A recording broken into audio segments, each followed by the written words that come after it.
हमें ये relation given है, चेक करना है ये रिफ्लेक्सिव, सिमेट्रिक और ट्रांजिटिव है या नहीं। पहले हम रिफ्लेक्सिव चेक करते हैं। यहाँ पे रिफ्लेक्सिव के केस में हमें x, x इस रिलेशन में प्रूव करना होता है। अब यहाँ पे हमें पता है कि x एंड x मेरा सेम पर्सन है। अगर यहाँ पे y की जगह मैं x डालूँ तो ये आ जाएगा x is taller than x, जो कि पॉसिबल ही नहीं है क्योंकि वो अपने आप से बड़ा तो हो ही नहीं सकता। तो यहाँ पे x, x इस रिलेशन में नहीं है, यानी x, x does not belongs to R। तो मेरा जो रिलेशन है ये वो रिफ्लेक्सिव नहीं है। अब हम सिमेट्रिक चेक करते हैं। सिमेट्रिक चेक करने के लिए हम मान लेते हैं कि x है exactly 7 centimetre taller than y।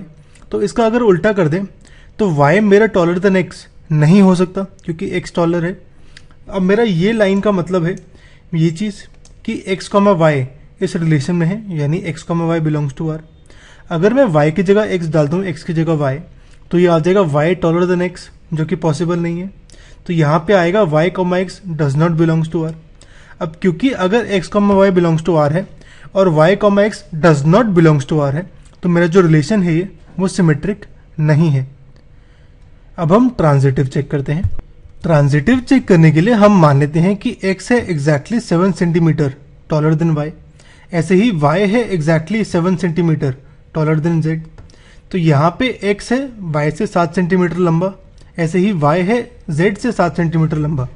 तो x मेरा z से 14 सेंटीमीटर लंबा होगा, 7 + 7। लेकिन x मेरा यहाँ पे z से 7 सेंटीमीटर लंबा नहीं है। अब मेरा ये वाली लाइन का मतलब होता है कि x, y इस रिलेशन में है, यानी x, y belongs to R। ऐसे ही ये वाली लाइन का मतलब है कि y, z belongs to R है। और ये वाली लाइन नॉट टॉलर का मतलब है कि यहाँ पे x, z does not belongs to R है। यानी अगर x, y belongs to R है, y, z belongs to R है, तो x, z does not belongs to R है। यानी मेरी ट्रांजिटिव की कंडीशन सेटिस्फाई नहीं कर रहा है। तो मेरा जो रिलेशन है ये वो ट्रांजिटिव नहीं है।